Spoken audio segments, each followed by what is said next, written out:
Break के बाद स्वागत है आपका और हमारी खास पेशकश भी जारी है। हम आपको दिखाने जा रहे हैं अब एक ऐसी कहानी जिसे देखकर आप सब यही कहेंगे कि असंभव कुछ नहीं, ज़रूरत है तो कुछ कर गुजरने का, सपना देखने की और उसे पूरा करने के लिए कभी हार नहीं मानने की। कहते हैं कि जिसके पास हाथ हो उसे कभी किसी के सामने फैलाने नहीं चाहिए। हिम्मत के दम पर हमेशा आगे बढ़ना चाहिए।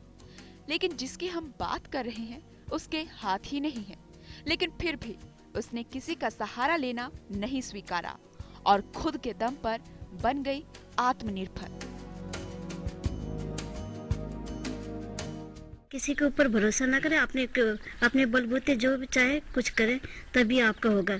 और किसी के भरोसे आगे चलने बेवकूफ़ी है, ध्यान रखिएगा। और अपने भरोसे कुछ करें और अपनी कैपेसिटी को समझें, बस।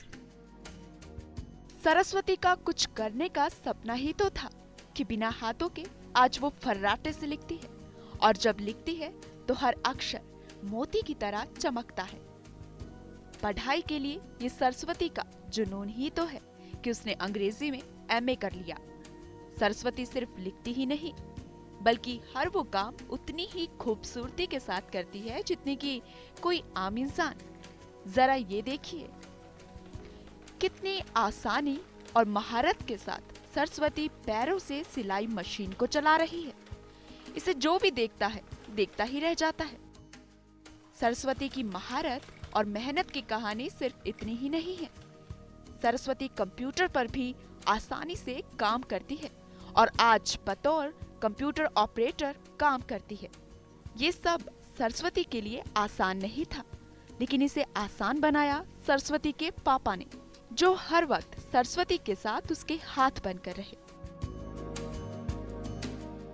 जैसे मैं इस जगह पे आज पहुंचे तो सारे क्रेडिट मेरे पापा को ही जाता है और दूसरा कोई कैंडिडेट है ही नहीं इस जीवन में।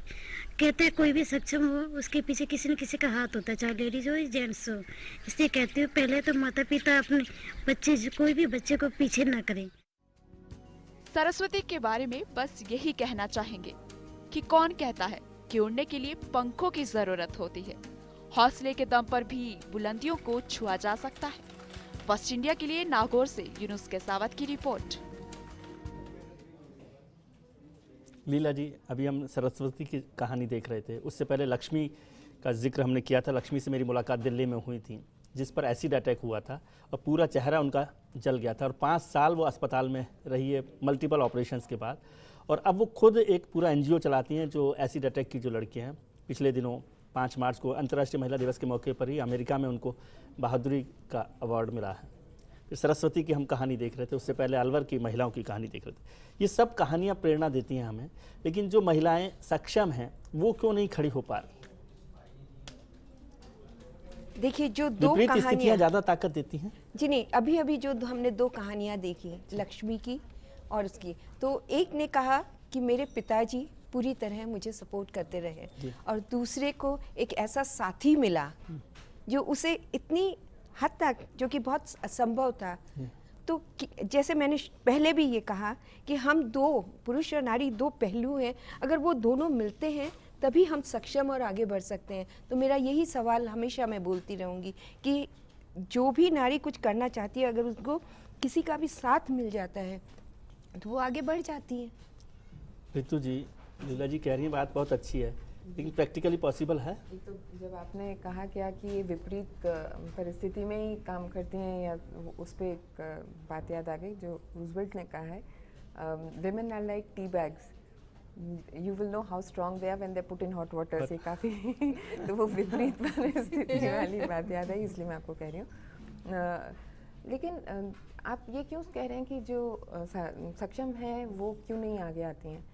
मदरहुड एक बहुत बड़ा पहलू है जो हर जने का ऐसे दिखाया नहीं जाता पब्लिकली, बट सबसे बड़ा और सबसे अहम जो काम है वो मदरहुड और एक फैमिली को हम जो बनाते हैं, जो बच्चों में वैल्यू सिस्टम जाता है, जिस तरीके से सब बंधता है, तो जो बन रहा है, जो नींव है, वो तो सारी एक काफ़ी हद तक एक औरत का ही उसमें हाथ है और एक सक्षम औरत कर रही है, पर हर चीज़ इतनी पब्लिकली नहीं आती।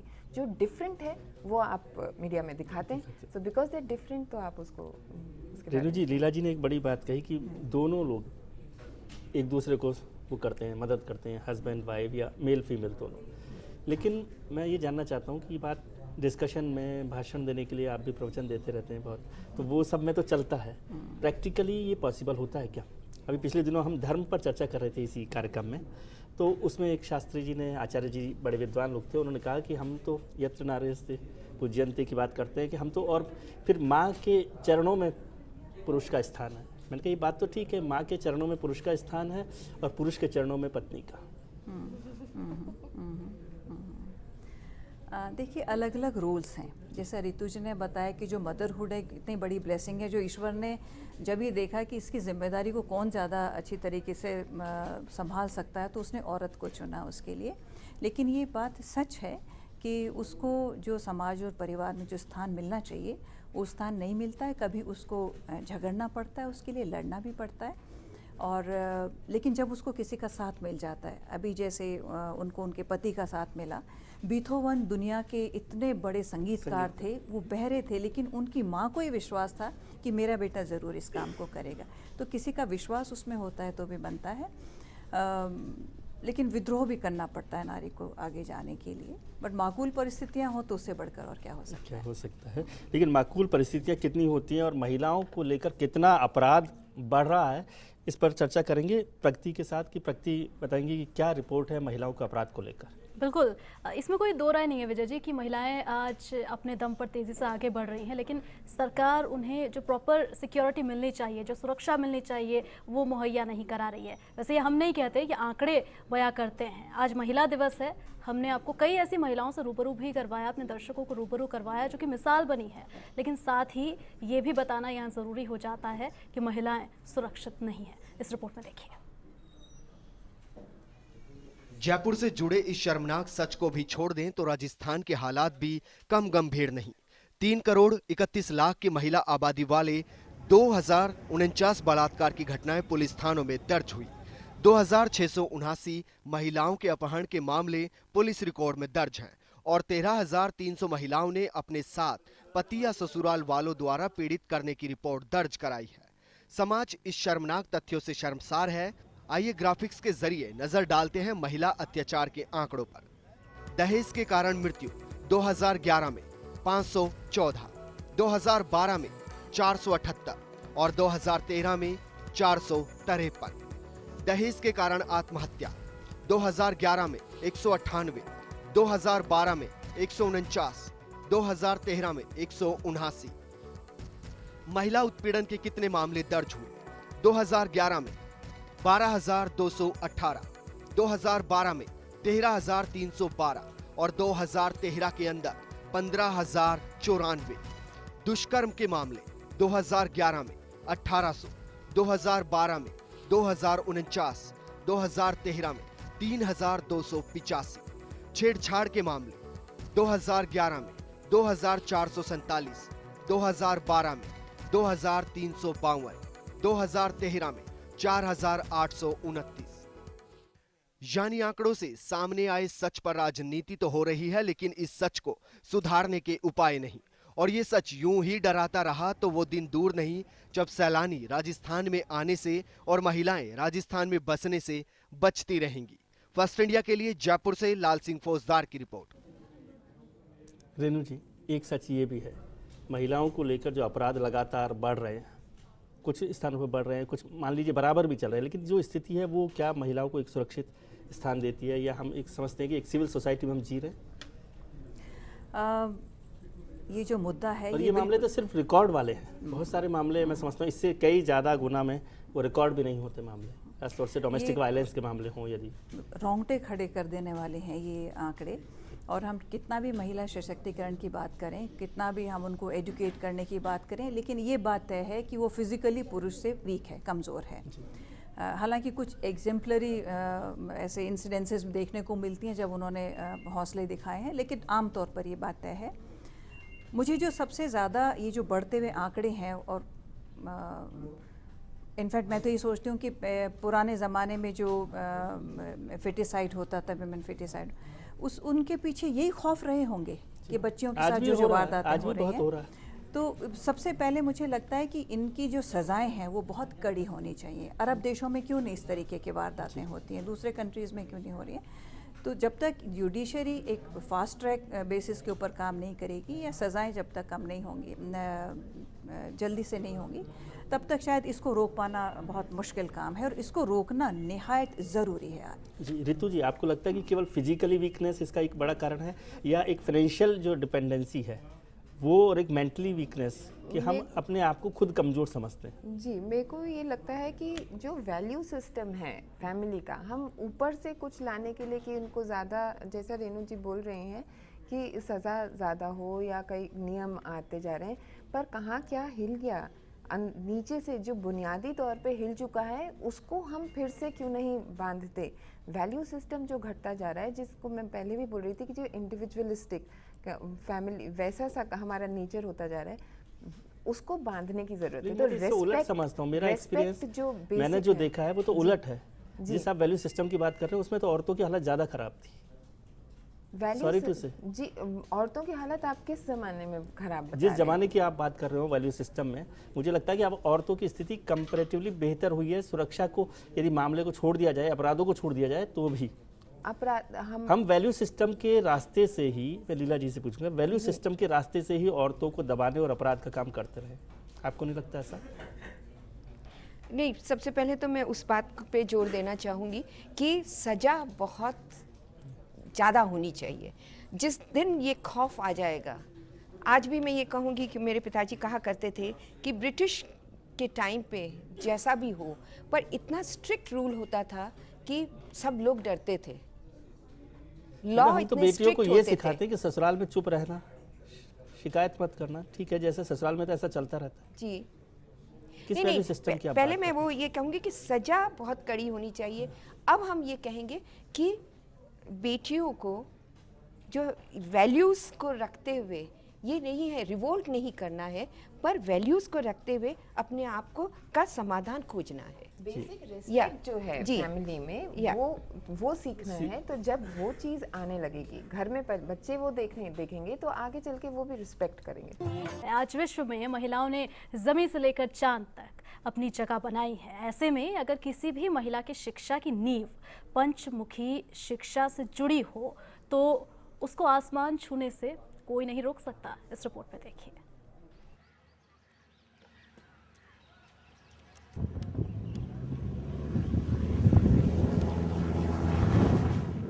आसमान में हवाई जहाज उड़ाती छात्राएं, इनमें गजब का संतुलन नजर आता है।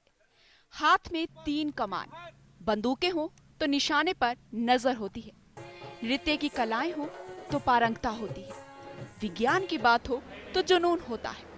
इन्हें देखकर तो यही कहा जा सकता है कि नारी तू नारायणी है।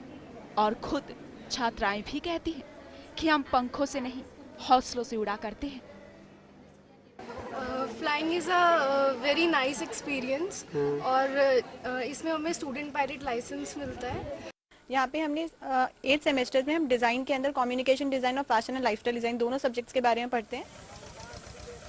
नारी सशक्तिकरण की असली तस्वीर वनस्थली विद्यापीठ में आकर देखी जा सकती है, जहां उनके हाथों में चूड़ियां तो होती है, पर जमीन पर कदमों के साथ यहाँ की छात्राओं की नजरें जीवन की ऊंचाइयों को छूने के लिए हमेशा आसमान पर उड़ती हैं। महिलाओं को सामाजिक अत्याचार के विरुद्ध आवाज उठानी चाहिए और अपने जीवन में आगे बढ़ने के लिए निरंतर प्रयास करते रहना चाहिए, और अपने देश का नाम हमेशा विश्व में आगे बढ़ाते रहना चाहिए। मतलब सबको साथ लेके चलना और कर्म करना। सीखने की लगन, आगे बढ़ने का जुनून और मुसीबत को लांघ लक्ष्य पाने की हिम्मत, इनमें सब कुछ है। ये अब सिर्फ सपने नहीं देखती, बल्कि उन सपनों को पूरा भी करके दिखाती हैं। फर्स्ट इंडिया के लिए टोंक से रवि टेलर की रिपोर्ट।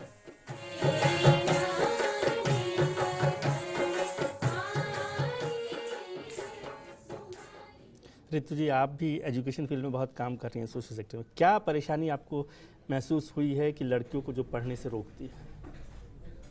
मैं अभी आपको बताती हूँ कि हम जोधपुर में काम कर रहे थे, तो सांसी बस्ती में काम करते थे। वहाँ पे लड़कियों को सारा घर का काम करना होता है, तो हमने इसी हिसाब से, क्योंकि वो म्यूनिसिपल स्कूल्स में भी नहीं, सरकार के स्कूल चलाती हैं, हर जगह स्कूल्स इतने हैं, लेकिन वो वहाँ नहीं जा पाते थे क्योंकि उनको भेजा नहीं जाता था कि घर का काम कौन करेगा, कचरा बीन के कौन लाएगा, बच्चों का काम कौन करेगा। तो हमने 2 से 5 शुरू किया उस स्कूल को, और फिर बच्चे और बहुत ही उत्साहित तरीके से वो आके जुड़ना चाहती हैं, पढ़ना चाहती हैं, बहुत कुछ करना चाहती हैं। और सबके घर में टीवी है, तो आजकल अच्छे प्रोग्राम्स के अच्छे कैरेक्टर्स उनके आइडियल बन के बहुत ऊंचा जाना चाहती हैं।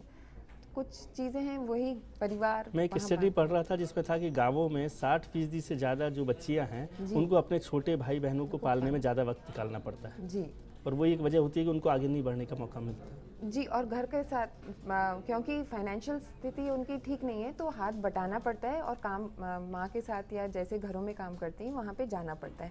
पर जो फाइनेंशियली वेल ऑफ हैं वहाँ पे इतना नहीं है। लेकिन जब ये आरटी का आया और गर्ल एजुकेशन ज़्यादा आने लगी, तब वो कुछ हमारे कास्ट हैं जहाँ पे अभी भी गर्ल्स को बाद में भेजा जाता है या इतना प्रेफर नहीं करते हैं कि एक पब्लिक स्कूल में पढ़ाया जाए। लीला जी, जहाँ से हमने प्रोग्राम शुरू किया था, मैं उसी सवाल पर फिर से आता हूँ। आपको टिप्स तो देने ही पड़ेंगे। मैं चाहता हूँ कि हिंदुस्तान की, राजस्थान की हर लड़की लीला बोरदिया बने। वो ताकत, वो मुकाम वो कैसे हासिल करे, ये टिप्स तो आप दिए बिना जा नहीं सकते। ये ट्रेड सीक्रेट्स नहीं चलेंगे। नहीं, मैं थोड़ा बहुत ज़रूर बोलना चाहूँगी कि एक तो जज्बा होना चाहिए कि हमें कुछ करना है और हमें आगे बढ़ना है। ज़रूरी नहीं है कि हम बाहरी क्षेत्र में ही कार्य करें, घर में भी हम कुछ कर सकते हैं। या वो सशक्तिकरण कि घर में हम एक ऐसा माहौल पैदा करें कि सब लोग आपकी बात सुने, और जब सब आपकी बात सुनेंगे तो नेचुरली आपकी सशक्तिकरण तो हो ही गया, क्योंकि आप उस मुकाम पर पहुंचने की कोशिश कर रहे हैं। आपकी बात क्यों कोई सुनेगा? क्योंकि आप में वो मुद्दा है, वो मुद्दा लाने की कोशिश कीजिए, सब आपके पीछे आएंगे। जी रेणु जी, आखिरी बात आपसे। आप गेस्ट एडिटर भी हैं, आपने इस कार्यक्रम को दिशा दी है। अब लड़कियों को दिशा देने के लिए आप कुछ बताएं। बहुत सारे मुद्दे हैं एक्चुअली, लेकिन मुझे लगता है एजुकेशन जो है वो हर तरह की प्रोग्रेस जो भी है उनके जीवन में, उनके क्वालिटी ऑफ लाइफ को इम्प्रूव करने में सबसे ज़्यादा जो हाथ है वो एजुकेशन का है। और फॉर्चुनेटली हमारे सरकारों ने भी इस बात पे पास्ट में ध्यान दिया है। समाज के नज़रिए में भी बदलाव आया है। ये टोटल होपलेसनेस की सिचुएशन है नहीं, नज़रिए में भी बदलाव आया है। लेकिन जो कुछ डर हैं घर वालों को अपनी बच्चियों को लेकर के, वो अपनी जगह कायम है। वो ज़रूर हैं क्योंकि उनकी सेफ्टी और सिक्योरिटी हमेशा हम लोगों ने भी जब कभी गांव में जा कर के, बस्तियों में जा कर के लोगों से बात की, तो उनका कहना है कि बच्ची को बाहर भेजने के अगेंस्ट उनका कोई सोच नहीं है। लेकिन ये है कि क्या ये बच्चा सेफ़ है? अपनी पत्नियों को सेल्फ हेल्प ग्रुप्स बन गए हैं, लेकिन क्या वहाँ उनको भेजना सेफ है? तो ये जो सेफ्टी है ये एक बहुत बड़ा मुद्दा है। रितु जी, आपको लगता है? मैं जावेद अख्तर साहब की आखिर में ये लाइन ज़रूर सुनाना चाहूँगी आपको।